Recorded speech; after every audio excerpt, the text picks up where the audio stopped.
Hello mga ka-YouTube! Hello mga kamigahan, hello mga kamingguhan. Welcome back to Mera Lunas Vlogs. Our topic for today's vlog is basic tips lamang. Basic tips para mahalin ka ng sobra ng iyong asawa o ng iyong karelasyon o ng iyong kasama sa buhay. Ayun na po, ng iyong partner. Andyan na po ang ating topic for today. Since ang inyong lingkod po ay matagal na nakapag-upload ng video sa YouTube, busy-busyhan lamang po. At ito na ngayon. Ito na magbibigay ulit po ng kaunting kaalaman para sa ating mga tips po para magtagumpay sa ating mga relasyon, sa mga problemang puso dyan. Ayan po, basic tips. So, ulitin ko po ang basic tips para mahalin ka ng sobra ng iyong asawa o ng iyong karelasyon, ng iyong boyfriend o ng iyong girlfriend. Ito na po yon. Number 1, iparamdam mo lagi sa kanya na importante siya sa'yo. Yes, mga sesi, mga brother, mga kuya, mga ate, paramdam mo lagi sa kanya na importante siya sa'yo.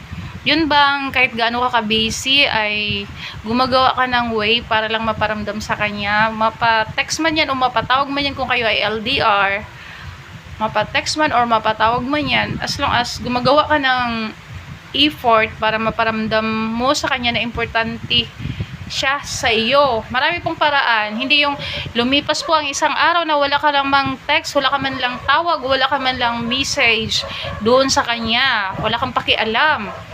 At gusto mo lang mag-message sa oras na gusto mo. Ayun po, panatilihin po natin na magpaparamdam po tayo ng pagmamahal or importansya po sa taong mahal natin. Kasi yan po ang importante po talaga. Especially sa mga LDR po. Pero kahit naman po hindi kayo LDR, kahit magkasama po kayo sa isang bahay, lagi po talaga nating ipaparamdam yan kasi ang ating mga kapartner po, ating mga asawa o ating mga karelasyon po ay dyan po nagsisimula ang firm na pagmamahalan, yung tibay ng pagmamahalan ninyo doon sa sinasabi nating pagpaparamdam. Kasi yan po, importante po yan. Kumbaga sa isang luto po, sa isang putahe po, yung pagpaparamdam po ay isa po sa importanteng rekado para makaluto. Mabuo po ang ating niluluto para makapaghain tayo ng ating mino. Isa po yan siya sa mga nagpapasarap ng ating luto po, ang pagpaparamdam. Yung number 1 na yan. Since ang inyong lingkod po ay hindi masyado magbibigay ng mga mahahabang mga tips kasi nga basic lamang po ang ating naibigay dito at ito ay sobrang nakakatulong po kung ito'y ating gagawin or sa mga nagawa na, abay dagdagan pa po natin. Ayan po, pagpaparamdam po, number 1 po, ay iparamdam mo po lagi sa kanya na importante siya sa iyo. Yun bang bago ka gigising or gigising mo lang ay nagpaparamdam ka na good morning, ganun. Kasi nga, buong araw ay busy ka. At least sa umaga pa lang ay pinaparamdam mo na sa kanya na importante siya. Kasi bago ka pa gagawa ng mga importanteng bagay sa buong araw na yan, ay nakapagpaparamdam ka na sa kanya na importante siya sa'yo. Abay, sobrang sarap na po sa pakiramdam yan. Lalo na po sa mga babae. Kung ikaw ay lalaki, asawang lalaki, ugaliin mong magpaparamdam lagi ng importansya sa iyong minamahal. Number 1 po yan. At let's proceed to number 2. Yan po, number 2 po ay yan po, bigyan lagi siya ng oras. Bigyan lagi ng oras. Yes, ang oras po ay importante po.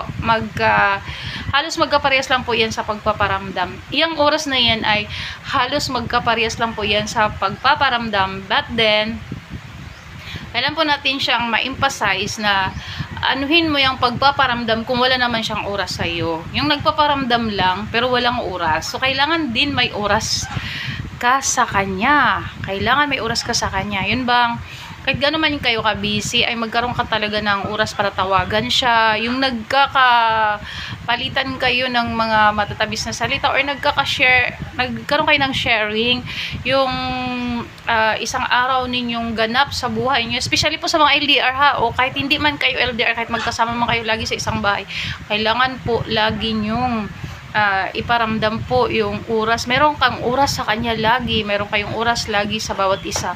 Kasi importante po talaga yung oras na yan.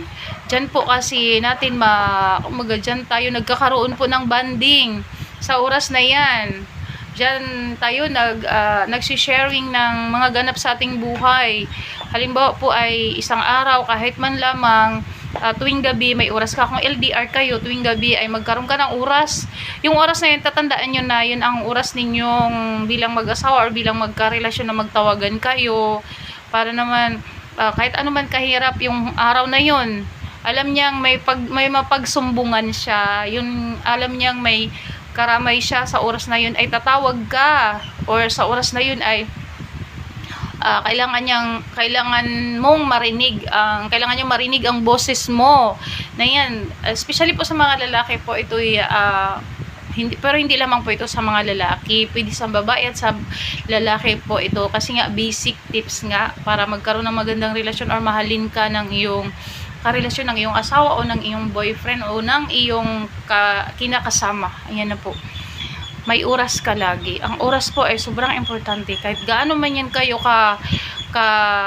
daming salapi or financially stable kayo, kung wala naman kayong oras sa isa't isa, ano na lang po yan, wala po yang magandang patutunguhan. Pero kahit gaano man kahirap ang buhay, kung may oras kayo lagi sa bawat isa, abay, sapat na po yan para magkaroon ng magandang relasyon, magkaroon po ng magandang bunga ng inyong pagsasama po. Ayan, ang ating oras po, kailangan mahalaga po yan sa bawat isa sa atin.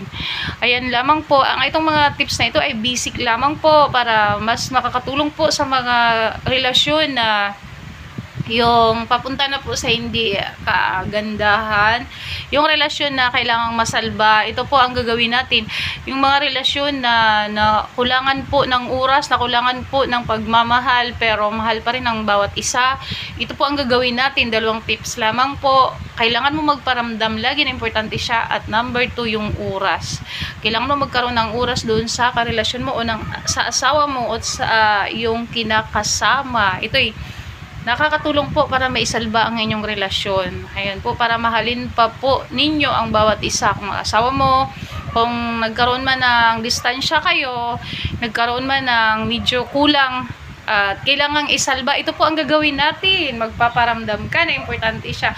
Kahit sa simpleng paraan lamang, yung oras na yun, importante po. Kahit sa simpleng paraan lamang, importante po yan sa isang karelasyon, sa isang magkarelasyon, sa isang mag-asawa po ang ganitong, ito yung spices po, 2 lamang po ito, pero sapat na po para magkaroon po tayo ng magandang relasyon sa ating asawa o sa ating mga kinakasama dyan, sa ating mga partner po sa buhay. Sana po ay nakakatulong po sa inyo to, kasi hindi ko naman po ito maibigay, hindi ko po ito maipayo kung hindi ko naman po ito danas. So ito ay base po sa karanasan ng inyong lingkod, at sana po ay nakabigay po ng kaunting tulong lamang po sa inyo, especially po sa mga relasyon ngayon na papunta na po sa di kagandahan, na kailangan nating masalba. Oras po ang kailangan, at ang pagpaparamdam po na importansya po siya sa iyo ay nakakatulong po para may salba po yan. Ayan po, sana po ay patuloy po kayong manonood pa po lagi sa aking mga i-upload po na video, do hindi naman po consistent ang pag-upload ko, pero sisikapin ko pong makapag-upload kapag may oras. Maraming salamat po. Maraming salamat po. Ang inyong Ilongga na vlogger na nagsasabing ako'y hindi man maganda, hindi rin ako pangit, pero ako'y sakto lang. Bye!